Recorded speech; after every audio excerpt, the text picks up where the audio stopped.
Hey, everybody, it is Thursday, which means it is time for MFSN's weekly fantasy baseball strategy show. I'll be hosting tonight as Dr. Dan is away working on other important things. And as always, my name is Casey, by the way. I am joined by the fabulous one and only Ross the Boss. Hey, Ross, how you doing? Hey, everybody, I'm Ross the Boss, and I want to talk Major League Baseball, which I'm so excited about, Casey, with you, Cowboy. It's middle of May, Casey.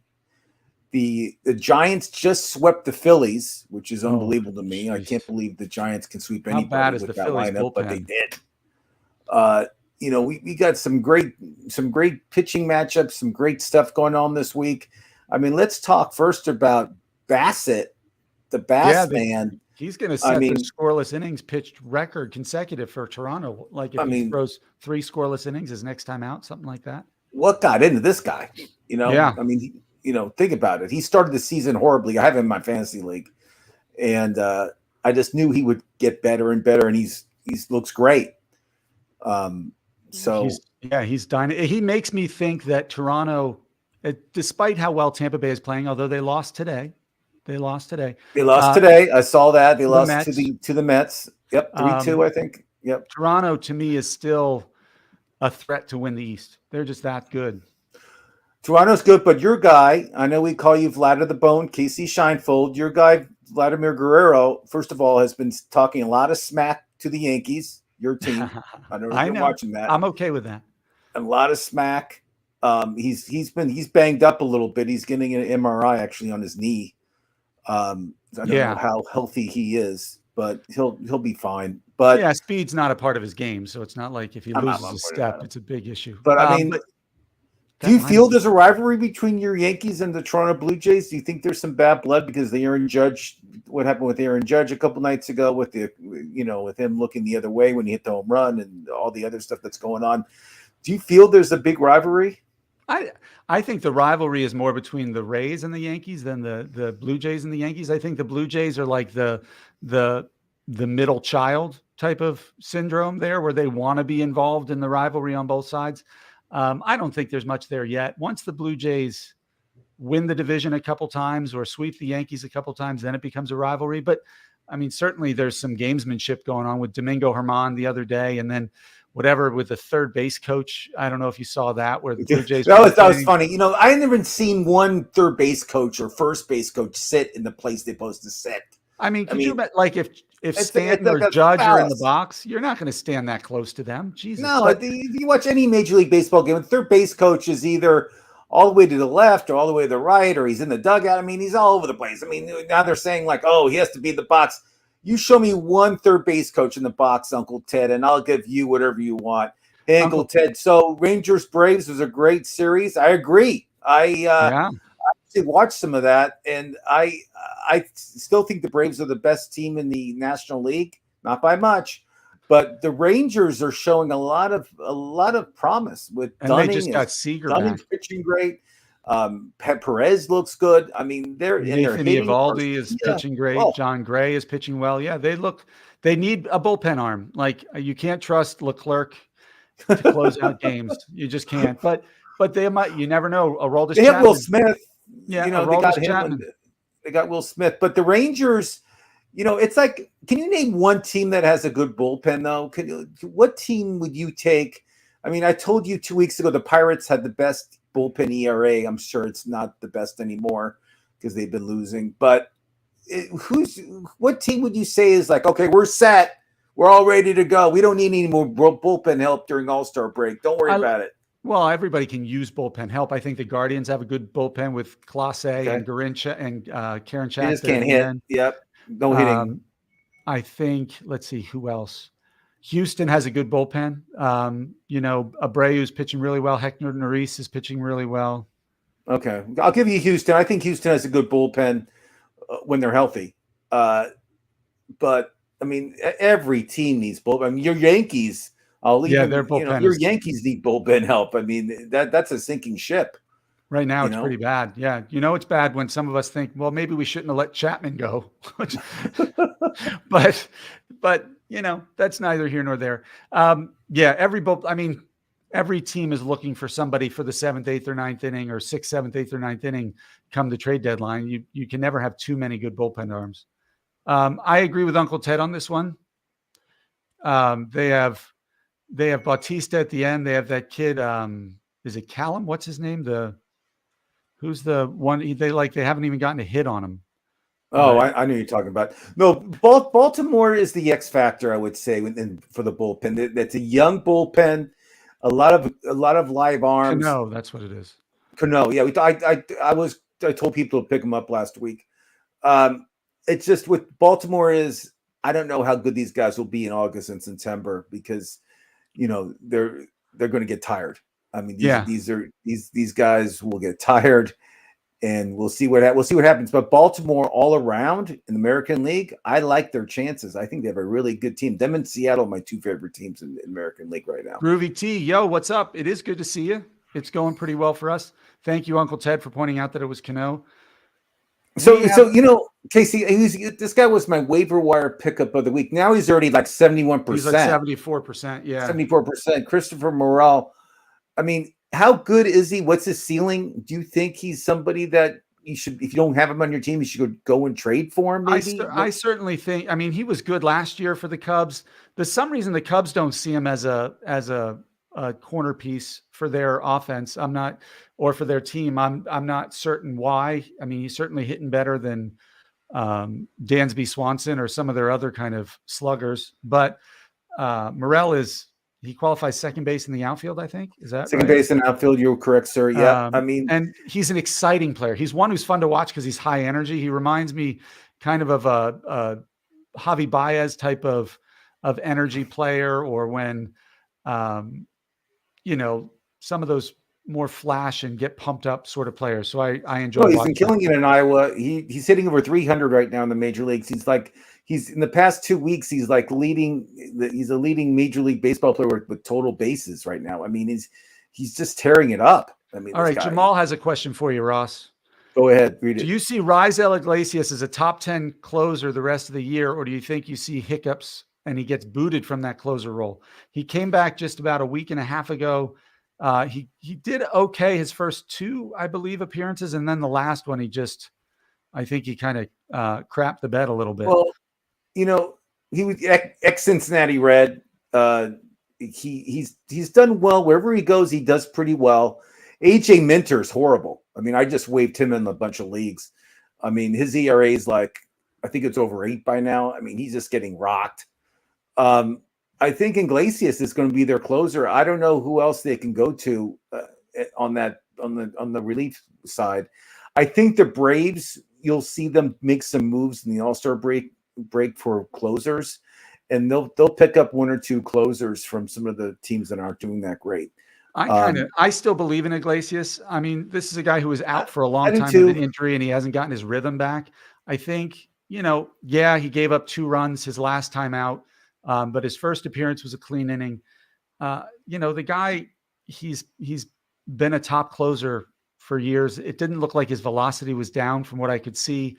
But the hitters he's facing have been playing for 6 weeks, and he hasn't been throwing for 6 weeks. So I would say yes. I think he'll be a top 10 reliever by the end of the season.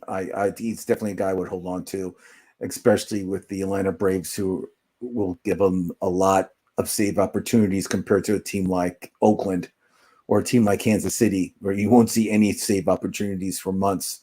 Yeah. For months. But yes, I would hold on to Mr. Iglesias. I think he'll do you well this season. Yes. So that is a good question. Thank you, Jamal. So let's talk, that kind of segues very nicely into what I wanted to talk about today. And for those of you who saw the cover, there's some really big names out there right now that are just playing terribly. And so at what point do you think it's just now I'm talking more for redraft leagues than I am for this is all redraft. Let me just specify right now with the audience, this is all redraft. Some of these guys are just struggling. Now, Juan Soto has turned it around in the last 2 weeks. He's been like nutso, I think. What are his numbers the last 2 weeks? Let me check. Juan Soto has been turning around. I think Soto's, when it gets warmer in San Diego and the ball gets the wind keeps blowing out of that place, his but he's numbers batting will over go up. 300. He's got a Yeah, couple home runs. he'll be I mean, fine. but let's talk But a about guy some of the- like, I'll give you an example. I was looking at his stats before the show, and I was just like, I picked this guy like, I think he was drafted 1 in a lot of leagues. Is Trey Turner. I mean, he's hitting like 260. His power's way down, Casey Scheinfeld. He's not stealing as many bases as he usually does.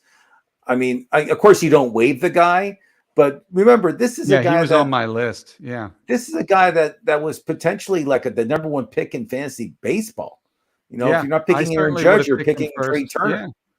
You know, and he's potentially, I would say he's one of the biggest like flops so far. I know we're only six weeks into the season, but you know, how long do you wait till you trade him? I mean, do you wait till the whole season's over with, or you do it now and try to get something for him? Look at this trade from Groovy T. Ross, tell me what you think. He traded Juan Soto and Aaron Nola for Yordan Alvarez and Tony Gonsolin.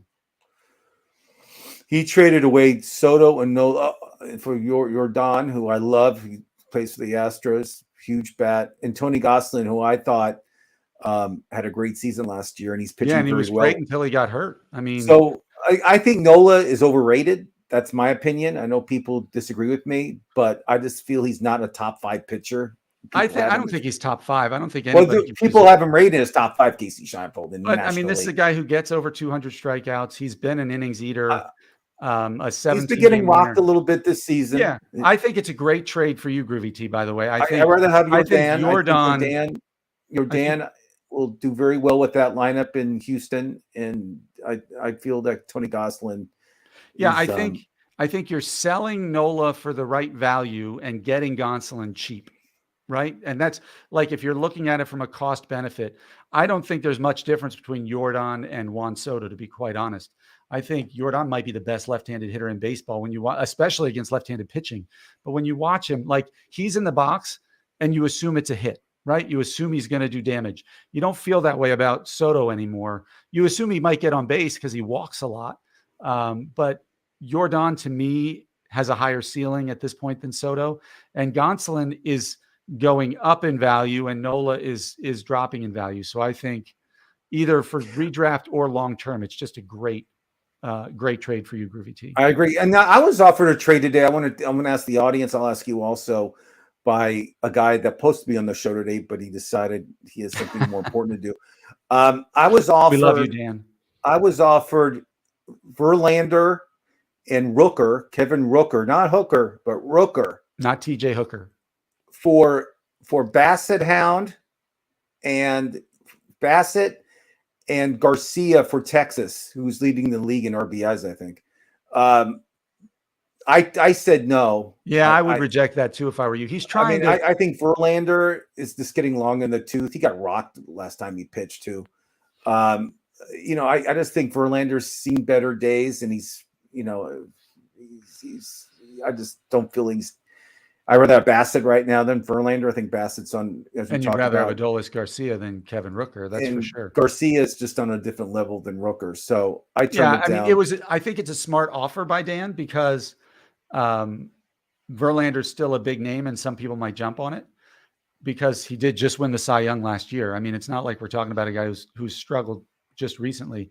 But Bassett is on like 33 innings consecutive of no runs allowed or something.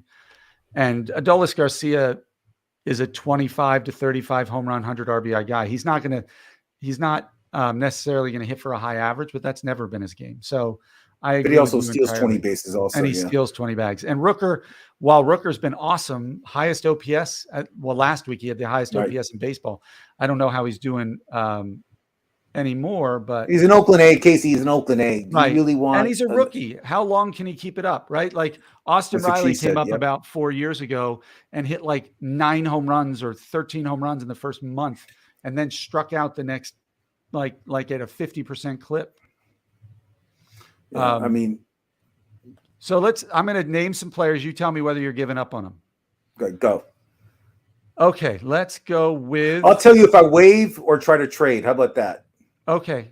That sounds good. I'll I go will by. waive some people. You'll say some people in this list, and I'm going to say waive them. Just so Oh, you I know. know you will. I don't doubt you at all. Michael Harris, Michael Harris the second. the I second. would Yeah, not the first. That's I he's would got. keep him. I know he started on the DL the season and he was hurt, and now he's back.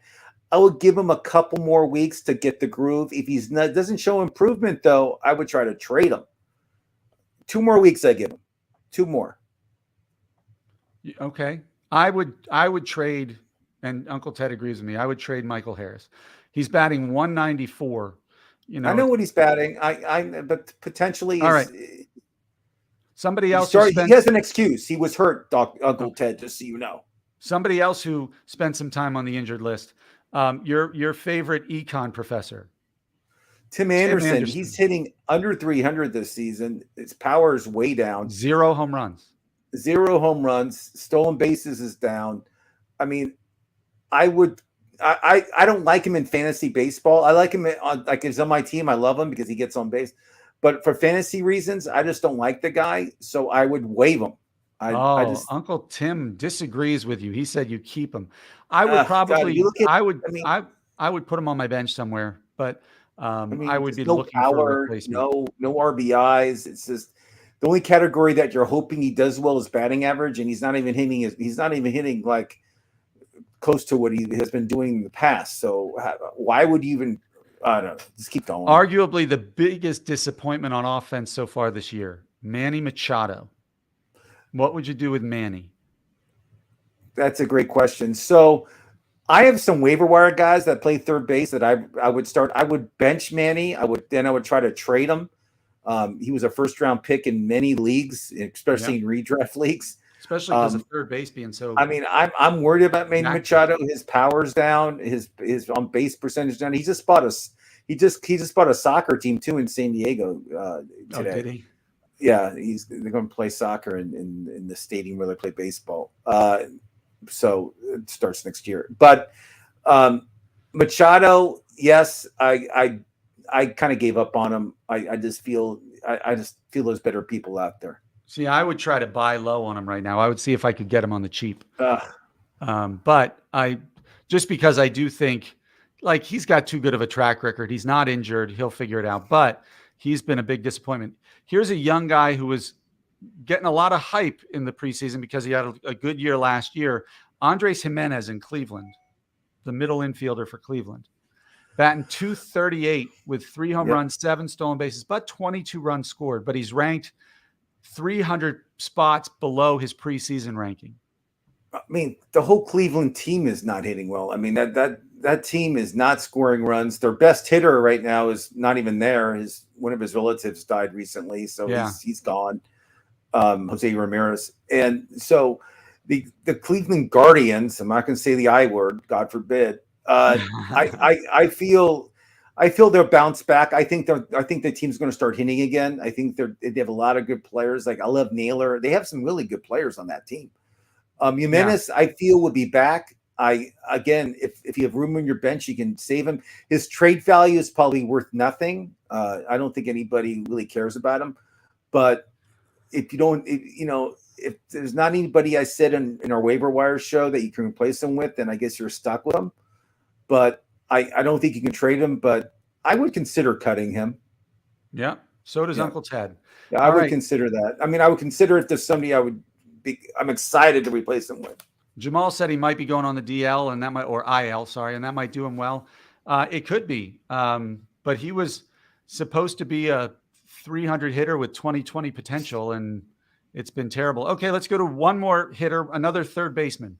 Alex Bregman, 224 with 6 home runs and 0 steals. Remember, this guy was a power speed guy, they thought. So what would you do with Alex Bregman right now? Do you think he's going to figure it out? When they brought this guy up and he had remember in the playoffs, he just tore it up in the playoffs. Oh, yeah. I mean, and then his first couple years in the league, he was insane.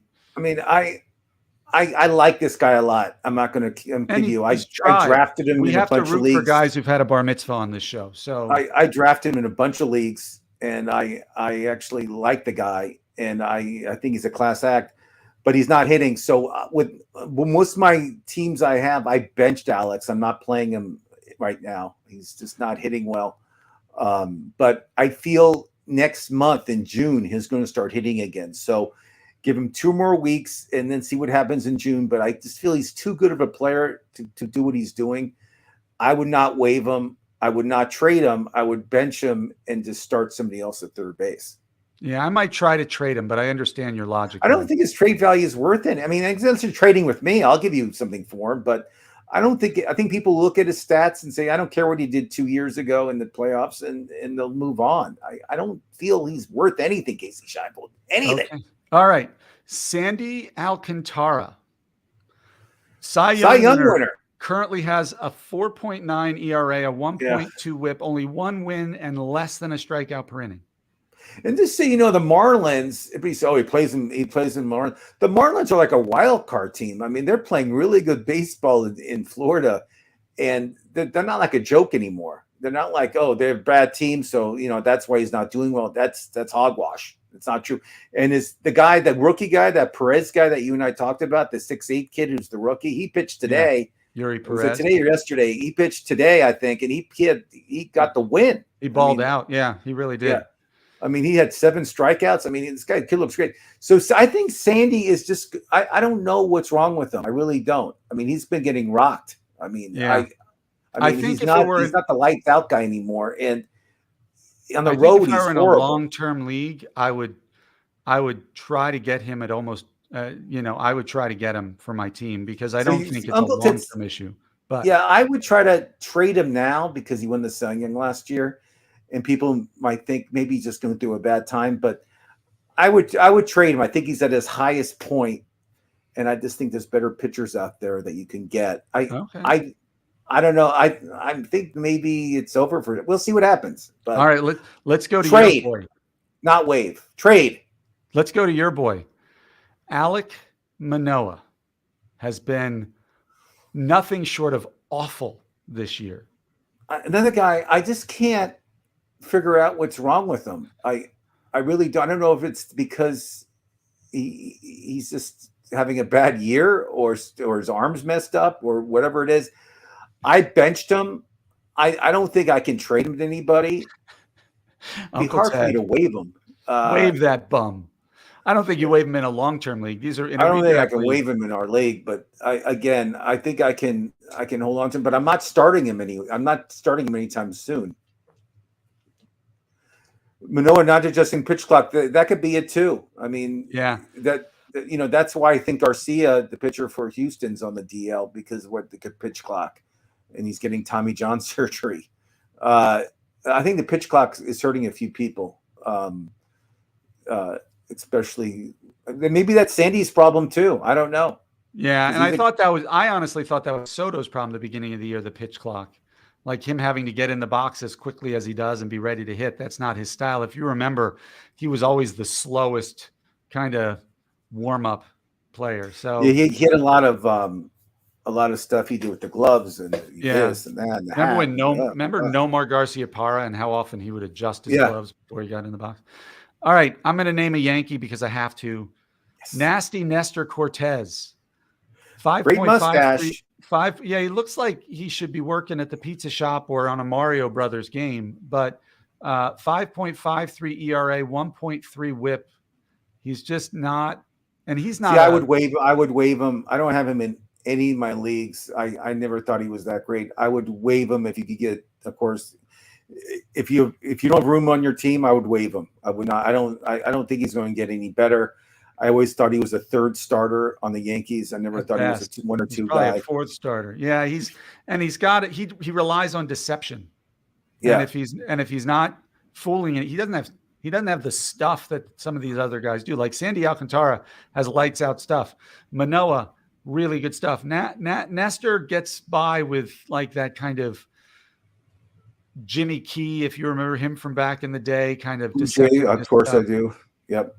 Barry Zito was another one whose stuff was more about his ability to confuse hitters than just blow them away. All right, Dylan Cease. The pitch today had 3 strikeouts in 5 innings, I think, or whatever. He's just not doing it. He's the whole season he's been getting rocked. I don't know what happened to him. I mean, you and I both had him highly touted beginning of the season. Oh yeah.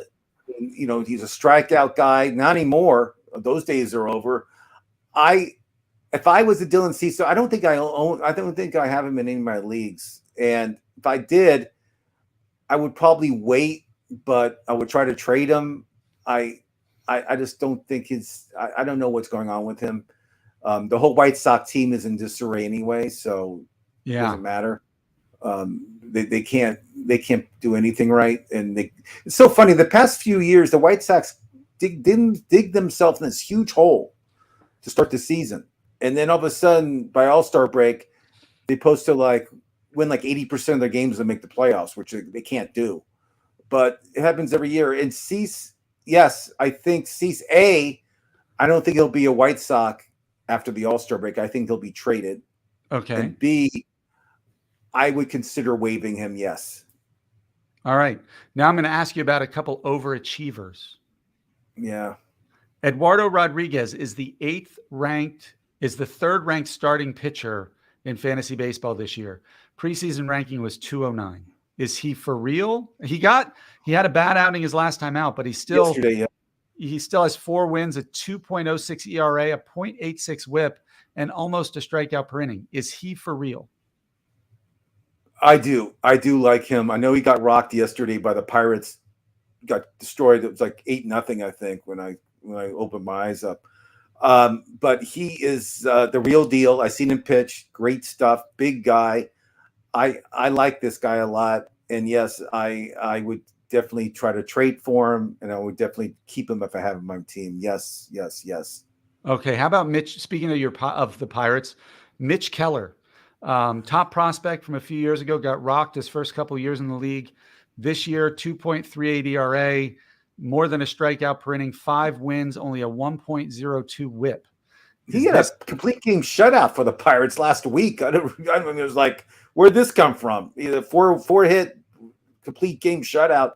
Mitch Keller, I like. And again, the Pirates, if they're not in contention and the team needs a starter, you might see him bye-bye from Pittsburgh. I'm just throwing it out there. I hope he stays, but he's a guy that I definitely like a lot, and I think he's figuring everything out right now, how to get it done. Another guy I like is in Boston is Brian Bello. Bello, yeah. Past 2 weeks, Casey, this guy's ERA is under 3. Yeah, you told me that you brought him up, so I picked him up. He pitched well yesterday for me. Yeah, he's 2-0 in the past 2 weeks. I mean, but he started the season horribly. I mean, he's getting destroyed, but now he looks great. So guys do turn it around. I brought him up as an example just to give you, because there are pitchers that start out horribly. Bassett's one of them too. And all of a sudden they just figure it out in May and June, and off we go. Here's somebody. Uncle Ted wants to know whether you waive or trade Gunnar Henderson. You're not waiving Gunnar Henderson. He's the most touted rookie in the American League. What are you talking about? You wouldn't waive Gunnar Henderson unless it's a redraft. If it's a redraft league, because rookie hitters. Redraft league, that's a great question. He's hitting under 200. He's not batting his weight. He's hitting under 200. His power's not there at all. I would, I would consider waiving the guy, Uncle Ted, just because he's not producing. And there's a lot of people on the waiver wire that are producing and that are probably streakers, but doesn't matter, that you can pick up that will do a lot better for your team. And you got 1, 2, 3. You got about 12 weeks left of regular season in fantasy baseball. So every week really counts. So you can't have one slacker. Right. I get it. I think there's a little more than that, but it's close. Jamal brought up, I think he means Matthew Liberatore. He looked really good yesterday for St. Louis. They called him up. St. Louis's pitching staff has been atrocious. So, and this guy was tearing up AAA. He increased his velocity, I think they said, by 2 miles per hour, and started striking people out. Liberatore, I think he's a priority ad at this point, because St. Louis isn't going to send him down for one bad start, considering how bad everybody else is. First of all, Liberatore sounds like a blood pressure medication, doesn't he? I got to take my Liberatore. First of all, Liberatore pitched last year. I liked what I saw, and I just thought he needed a little more time to to get better and to get more confidence, which he did in AAA this season. I like this guy a lot, and I would recommend picking him up if you have room on your roster. I think this guy can be the ace of this St. Louis Cardinal team, who's a very bad starting four right now. Yeah. Horribly. But I'm a Reds fan, so I kind of root that on. I like when St. Louis does bad, so I'm kind of smiling about it. But Liberatore, if they give him another few more starts, I think he'll be really good. Yeah. Yeah. Are you? Here you go. Are y'all adding James Paxton? I'm not adding James Paxton. Casey, tell me what James Paxton's been doing the past 2 weeks. He's been pitching pretty well the last 2 weeks, but it's the first time he's pitched since like 2019. I know. I mean, I'm not adding him right now. I think there's guys like James Paxton has only 1 start, 5 innings, 2 earned runs, 9 Ks. I mean, I'm not adding him quite yet. I'll watch him. I mean, we discussed on Tuesday, we love Waka, Michael Waka, the pitcher for San Diego, who wherever he goes pitches well. And, he's available in like 70% of leagues right now. But Paxton is not. He gets like 7 starts a year, and then all of a sudden he's out for a while. The Yankees had him, so I remember watching it. He was part of the trade with Seattle for the Yankees. So I know that pitcher way too well, but he does get strikeouts. I'll give you that. All right. What about, let's see. Where did I go? I went to the wrong place. I had somebody else I wanted to ask you about. Josh Lowe, the outfielder for Tampa Bay. Is he going to keep it up? The guy is killing it. 300 average, 9 home runs, 7 steals, 29 RBIs. This guy used to be a top prospect or an upper level prospect, had a few bad years and fell off the map. Is this a post-hype sleeper who just figured it out? Anybody on Tampa Bay I pick up. I just feel if you're starting on the Tampa Bay team, you're obviously pretty good. Yeah. There's something magic in that water, Casey. I don't know what it is in Tampa Bay, but those guys play together as a team. They look good. I know they lost today, but their whole team I like. I would like anybody that plays. The problem with Tampa Bay is they like to play different players every day. So they one guy plays for 2 days and he sits a day. So you got to be aware what the starting lineup is with Tampa Bay. Like Ramirez, he plays like 4 times a week, but he's sitting over 300. So what do? You start him, but you got to be aware if you start him, you got to make sure he's starting that day. If he's not, you got to replace him in your lineup. So there you go. Yeah. Okay. I like that one. Let's go to another. But yeah, he's one of the young studs I like a lot this season. Low. Let's see who else is overachieving. Well, we know Brent Rooker. We've talked about him ad nauseum. I don't know if we think he'll keep it up. I don't think he will. I hope so. I root for the Oakland players. It's so depressing probably to go to games, no one's in the stands, and you're sitting there and you're like, I made the major leagues, and you go out to bat. It's like Major League the movie with Cleveland, and you can literally hear your mom calling your name because nobody. Yeah, you can hear people's conversations when you're batting. It's like. I feel bad for those guys. I really do. I think the owners just doing a horrible thing, just making everything so public about Vegas. And who's going to spend money to go see an Oakland A team unless they're playing a team from out of town that you want to see? I get it, but they're putting a product out there that's a joke. One more. Cody Bellinger, has he figured something out? Obviously, he was an MVP. What was it, 3 years ago? Then COVID hit, the loss of video analysis for hitters, and he fell off the map for 2 or 3 years. This year in Chicago, he's batting .270, 7 home runs, 9 stolen bases. He's on pace almost for a 30-30 season. I'm friendly with his mom and dad, actually. I spent time with them at the World Series when I went there it was in Houston when they played Tampa Bay. They played in Houston, don't ask. Yeah. It was in Dallas, excuse me. And very nice family. He was an MVP in the National League. I don't know if you remember that. Yeah, he shouldn't have gotten it. I think Christian he Yelich needed was I MVP. think he needed a change of pay. I think he needed to change the scenery. I just feel LA, a lot of pressure. I just feel that he was platooning, I think, in right field, and he was playing first base. They had him all over Center field. Yeah, they had him all over the they place. had him all over. But I think him going to Chicago is the best thing that ever happened to him. As you know, the Cubs, they expect to lose every game, so there's no pressure about winning. I feel he's going to. I say he's going to be. I bet. How about this one? Comeback Player of the Year, Cody Bellinger. Do you like that one? I'm saying it right now. Cody. It could be. I'm saying Comeback Player of the Year, Cody Bellinger. Book it. Okay, I like it. Especially Chicago in the summer. Woo. So here's a question for you. Uncle Ted wants to know, is Esteury Ruiz overachieving, or is he just going to be that good? Casey, you've been ranting and raving about this guy for ever since the beginning of time. Why don't you answer that question? I'm a huge supporter of Esteury Ruiz. I've been talking about him for a while. What did somebody said? D. Gordon. Groovy T, I don't disagree with that. I think more Carl Crawford than D. Gordon, because I think there's a little more pop in that bat than when it comes to Gordon, who was like, if he hit 2 home runs a year, it was impressive. I think Ruiz could literally be a guy who hits about 15 home runs and steals about 60 bags with these rules the way it is now. He gets on base at a pretty good clip, over 300, I think, is on base percentage. He has a 280 batting average or something around there. The guy last year, I mean, if you look at his minor league numbers, they were killer. So I like him. I don't think he's just balling out. I don't think he's overachieving.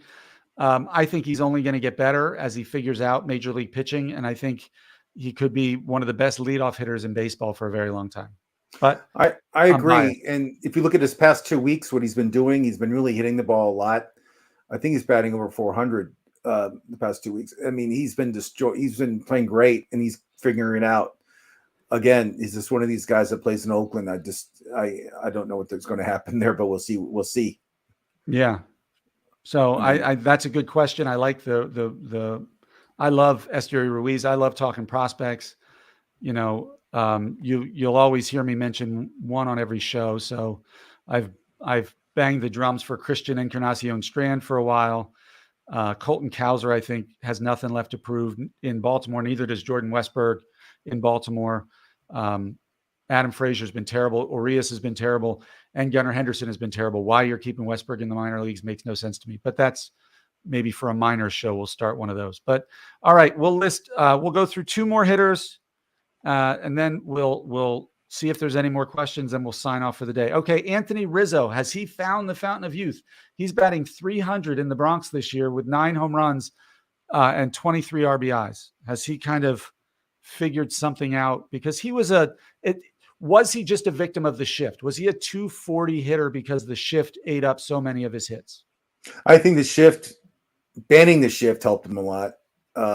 I think he helped his average, obviously. Look what he's doing.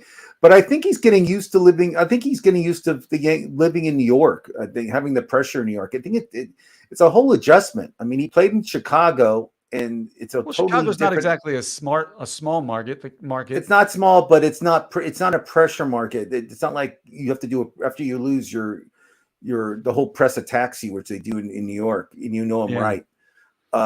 I think Rizzo is a guy that's just a guy that's getting better. And I think this year he's going to have I bet this year he has 25 home runs and hits 290. How about that? Okay. And that's pretty good for your first baseman.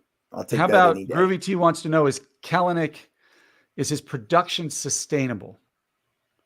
Now Kalanick came out the first week of the season. He wasn't any better than he was the year before. Then he caught fire for like 3 straight weeks. Yep. He's batting 282 on the season with 8 home runs and 6 stolen bases. But in the last 2 weeks, 231 with 1 home run and 1 stolen base. So he's in another slump. I just think, my opinion is Kalanick's just going to be a streaky player. I mean, he was the reason Well, that and the fact that the Mets were willing to eat Robinson Cano's contract, but he was the reason Seattle was willing to trade Edwin Diaz. He was supposed to be Julio Rodriguez. Julio Rodriguez was supposed to be a year or two away still. So the talent, everybody sees it, but I just think that you're going to see a lot of roller coaster with him. I don't. I say he's a flash in the pan. I don't no faith in Kelenic at all.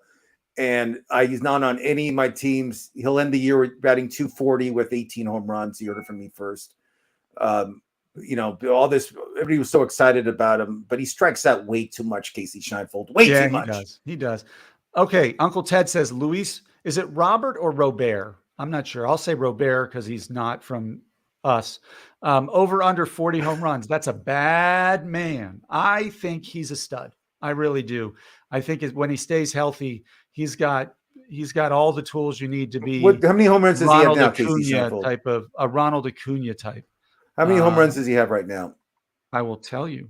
I always liked this guy. I always thought he was a threat. He has 12 home runs, 31 runs scored, 28 RBIs, and a 267 average. So okay, I don't think he'll hit 40 home runs, Uncle Ted. I'm sorry. He's not going to hit the 40 home runs. He's going to hit 30, and he may have 20, 25 stolen bases if they let him run. If they let him run. They're not letting him run right now. Not letting him run. But I feel he's going to have at least 30 home runs, not 40. But yes, I like Robert a lot. I liked him last year or the year before. Be compared him to Ricky Henderson. If you remember that, like we got the next Ricky Henderson, which he's not the next Ricky Henderson. Sorry, but this guy has a lot of potential, and he's Cuban, right? Yeah, and I like him a lot. I have him in a few of my leagues. But how many home runs has he hit in May? I think he's hit 6 of them already this month, maybe 7. I'm just going off of what I read, but I think the issue with him is health. He seems to get hurt and miss a month every year. If he's figured out the injury woes, I think he could get to 35 home runs this year. I really do. I don't think they're going to let him run nearly as much, which keeps his value a little bit stunted, but the kid's got all the talent in the world. Chicago is just this perennial underachiever. Like, I don't know what they do in the White Sox organization where everybody just seems like they're underachieving. So maybe Liam Hendricks coming back will bring some really good positive vibes and they'll take off from that point. I could see him hitting 35. I don't think he'll get to 40 this year. 35. So anything else, Ross? Anything you want to talk about? Anything special? I mean, you haven't touched the NBA playoffs, which I'm amazed. So do you want to mention? Well, again, the Lakers played tonight. That Jimmy Butler managed to beat the Celtics all by himself last night? First of all, let me tell you something about Miami. You don't never bet. I hate the Celtics. So anytime the Celtics are playing, I bet against them. Doesn't matter. And you never bet against Jimmy Buckets. This guy's on a league of his own when it comes to playoffs. He's unbelievable. He's a stud. Yeah, and he really is. Butler's just a stud during playoff time. You don't bet against Miami. It's going to be in Miami. I'm hoping Denver. I'm not a Laker. I know I live in LA. I don't like the Lakers, but the Lakers play tonight. I think the Lakers will win this game tonight. I think they'll win it straight out. And I think that Denver will win a game in LA, obviously. I think Denver's going to win this series in 7. I think this is the best Denver, series. Miami? Yeah. And I think whoever wins the West is going to be the NBA champion. Again, I just don't feel the East is as strong as the West right now. How big of a hissy fit does Silver have if he has a chance for it to be an LA Boston final and he gets Miami Denver? Like, could you imagine a worst case scenario for him? He's praying for one of those 2 markets to make it. If not, he wants Boston, LA. Right, that's what I mean. And he ends up with Denver and Miami. Like, when Jokic is your biggest star. Like, I love Jimmy Butler, but he's not nearly as marketable as AD or LeBron in LA or Tatum in Boston. It would be hysterical. I mean, I think Jokic is what should have been the MVP this year, but that would be a nightmare for David Silver. I think Joker, I don't know if anybody watched it, but just to watch him play against the Lakers the last game, he was just like a man versus boys. I mean, he's a magician because he doesn't look athletic. He can't jump. He makes everything happen. Like, everything. He can't jump. He can't jump. He can't. He can barely like move. but some reason he gets perfect positioning for rebounds, and he shoots the ball from outside. He can shoot from anywhere. He's flawless. So it's the guy's in the league I think he's the best player in the league. I know Embiid won. You know how many rebounds Embiid had in the last game he played in the first half? Guess how many rebounds he had in the first half of the game? I don't know how many. 1. Okay, and he's the MVP. Should be embarrassed. Yep. But enough basketball. I'm talking baseball. So, your Yankees play my Reds this week. I'm excited about that. They're coming into. You're going to miss Garrett Cole, so that's good. Yeah, they're coming into Cincinnati, which doesn't happen that often. It should be a fun series. There'll be a lot of runs scored in that series.